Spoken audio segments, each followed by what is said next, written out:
If you read from Genesis to Revelation, you look at the story of Joseph, you look at the story of Moses, you look at the story of all the kings of Israel. In the New Testament, you see John, you see Jesus, you see the apostles, and they were all bringing messages to their government. And I think it's so profound that they all did that, because they were calling their governments to righteousness. They were calling their governments to holiness.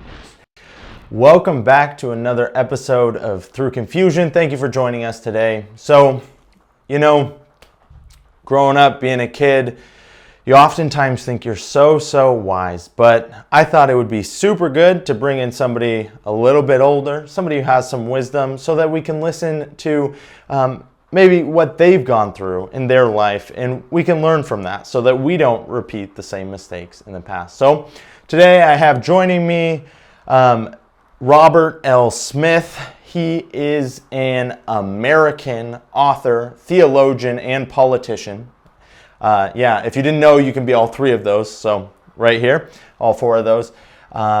He is a U.S. Army veteran and a missionary, currently serves as the president of the board of Gospel America. What a privilege to have you on for this conversation today. I'm excited to get into it, to talk about politics, all the things we got in store. Thank you so much for joining us. Thank you for having me on here, Matthew. It's a real pleasure to be on your show, and this is a marvelous studio you have in this place. Real marvelous. Yeah, so good to have you. So I'm going to drop it, just get it started. Here's the question for today. What are the three biggest lies that the American church believes about politics, and how are they destroying America? Kind of handed me a loaded gun or smoking gun right there. Yeah, totally. But the three biggest lies. Well, the libs are going to love this one. I think the libs really love this. But I would say maybe the first lie that Donald Trump is not the Messiah. And neither is any other president of the United States ever going to be the Messiah. I mean, he's a Jewish Messiah anyway. Really? You think that's the biggest lie? Well, hear me out. Just think about the 2020 election, and just think about the reaction from everybody. Really, it showed that there's a big problem. There's a big problem in our society. There's a big problem in the right.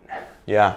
I mean, it really upended conservative Christians, and so many of them really showed their shaky foundation.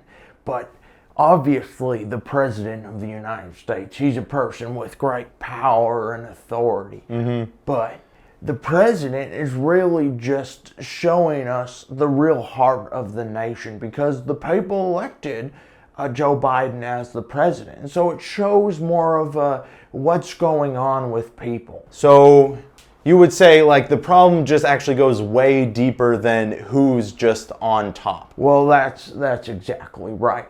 I think when you see these things of everybody just freaking out and really thinking that the president is able to change everything, and really Christians need to be working in every area. You can't just put all your eggs in one basket. You're going to lose the war. That basket's going to fall out of your hand. You got to diversify. And so I think one of the really big things is it stopped Christians from being active in the low-level politics that they really need to be active in. And that's what people on the other side are doing all the time. They're getting involved in the school boards. They're getting involved in being governors and mayors, and you can be in a place where it's very, very conservative, but none of the conservatives are doing anything. So all of the policies are liberal policies. And so I think really Christians need to step up in that area. Yeah. Yeah, I think that totally falls in line with like the victim mentality that we're seeing, and people really just expect somebody else to do it, and nobody's stepping up to the plate. People aren't taking the responsibility for the things that are going on, and I think, yeah, of course, that's what we see the fruit of it. And I think a lot of people don't see like, oh, I can actually do this. Like, you grow up and you just expect somebody older than you to do that. But now we're that generation. We're those people that need to be stepping up, filling those roles, taking those spots, taking responsibility for the country that we live in. Yeah, and those positions are then being filled by other people because Christians are filling them. And those people, obviously, there's no other reason for them to be there except that they have an agenda, right? If the Christians aren't doing it, then somebody else is going to do it. We started Through Confusion to help Christians get through confusing topics. And so if you really like this content, like the channel, subscribe, and that would really help us to reach more people. What would you say is the second lie that Christians are really believing about politics? Well, I would say the second really big lie that is pervasive in the United States and around the world is that separation of church and state is actually a biblical thing, and that the church should have nothing to do with the nation or government that the Christians are living in. But what would you say to the other side, where Christians are saying, no, Christians shouldn't have anything to do with what the world's doing in politics. Christians should stay out of that. Well, I like to point people to the Bible.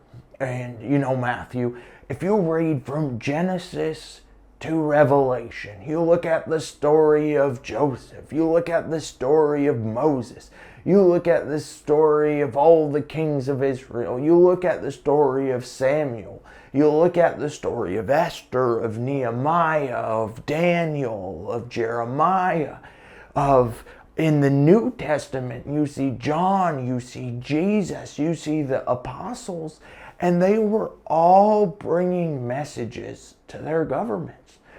And I think it's so profound that they all did that because they were calling their governments to righteousness. They were calling their governments to holiness. And that is a form of the church influencing the politics. Daniel was the right-hand man. He was the governor of the land. And Jesus, our very own, is a king. And he says, we'll rule and reign with him. And I think that's, you can't take that out of the Bible. Yeah. So I would say it's absolutely ridiculous if you want to say that Christians didn't ever have any influence in politics or shouldn't have any influence in politics. Mm-hmm. I think if you look at the world that we have today, it was brought about by Christians who took steps of faith and they put their own life on the line and they laid it down for the people around them for what was true and what was noble and what was right. And it obviously cost them something, and people were very against them, right? When Daniel was in power, they wanted to kill him, right? They threw him in the lion's den because he was praying. And the world is not going to like that. But it is what is better for the whole world because the gospel is true. You know, Robert, that's really well put. I've never thought of it that way. Yeah, you'll get there someday. And honestly, this separation of church and state, it's a very new thing. Lots of the countries that are moving to this form, like are semi there, Sweden, Germany, a lot of countries in Europe who have been Christian nations for a long time. It's kind of experimental, actually, if you would look at it that way. They're just figuring out what is the repercussion of a secular society. I mean, we saw that before Christ. But they had religions, they had gods and their own repercussions. So now in this post-Christian era, we're seeing really the fruit of so many people who are trying to live a secular society. But I think it's very clear it's held up by Christian principles. Totally. I think one of the biggest problems, the biggest struggles is oftentimes we just look at how it is right now and we totally forget how it got there. We forget what people did before us that made it this way and what it was like before it was actually like this. And I think that's so good to point it back to what was the history? Why did people do it the way they did it before? And not just leave it at the conversation of being entitled about how we have our current governmental system, our current nation in the United States, and the democratic system that has developed around the world through it. Exactly, Matthew. And oftentimes people say that the problem in America is the churches aren't doing anything. But I think deeper than that, the problem in America is the churches stopped doing things. They stopped being involved. They said, okay, we'll stay out of the public square, we'll silence our voices. And now the churches are actually reaping the repercussions of stepping down and saying they won't be a part of that. And we're seeing the society follow with the repercussions, right? The society is facing problems of depression and anxiety and all these things that the pace that Jesus offers would solve. And yeah, it's super interesting. I think Christians have totally forgot that to get to the point that we're at today, people fought tooth and nail. They laid down their lives and they were going against people who completely believed different things than them and were contradicting them on this point and that point, but they were pushing through and laying down that moral standard because they knew it was right. And so I think, yeah, that's just, I think super, super important to key in on that. And the church is there to hold the government accountable, right, to God, to tell them on their own life that the government should do the right thing. And that's what's good for the people. And that's the church's role. The church needs to be in that spot. They can't be silenced in not speaking the truth, because people perish because of the lack of knowledge. Okay, and what would you say is the final lie? I mean, of course, there's more of them, but what would you say for this conversation? What's the last lie that you think is so important that gets exposed, that Christians see that they're believing this lie? Yeah, Matthew. No, I would say that one of the biggest things is that Christians have now believed that it's wrong to legislate Christian morality and Christian values, and they've bought into the lie that secularism is what is really best for all people. Okay, I understand the basic concept of that, but can you unpack it a little bit for me? Let me know how you really process that. Well, I would say, this is in regards to politics, but before that, Christians have bought into the lie that it's not right to tell people the truth, and it's not right if you think they're doing something wrong to tell them. And I think that's the foundation. When Christians stop using their moral compass, then it tears down the moral compass of everybody that is around them. Mm-hmm. But honestly, I would say the fact about it is, and it's ironic, that if you truly believe in Christianity, if you believe that Jesus is the way, the truth, and the life, and that the Bible is the Word of God, then you want other people to have that, and you know that that is the truth, and the truth is what sets us free, Matthew. And so I would say that if we are standing and saying, yes, we believe that it's true, we believe that it's right, and it's good for everybody, but we don't want to fight for that for everybody, then we're just letting people go down the path of destruction. Really, yeah. No, I totally agree with that. Yeah, that's good. I think where people have actually gone really wrong is they have gotten very, very scared of authority, right? They've gotten scared of parental authority. They've gotten scared of their teacher's authority.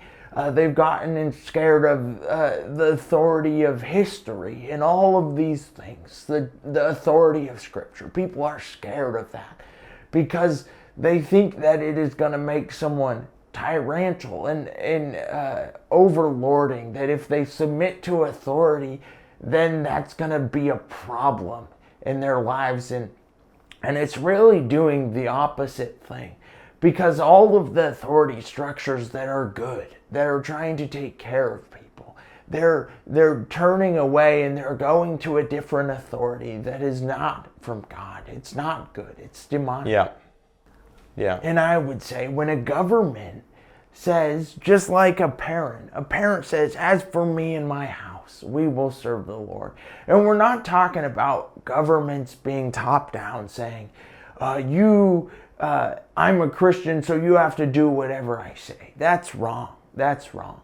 But for a nation, for a family, for a community to humble themselves before God and say, we, as for me and my house, we will serve the Lord, then that is not a bad thing. That is where the gospel can take root, and parents are teaching their children and friends are teaching their friends what the truth of the gospel is. And that, my friend, is a beautiful thing. And that, my friend, could be a Christian nation. Dang, let's go. We'll just end it with that mic drop right there. Thank you so much for joining us today. It's really a privilege to have you on the show, and I'm just looking forward to the impact that this will have in conversations in the future. Let's keep this going. Thank you so much for having me on today.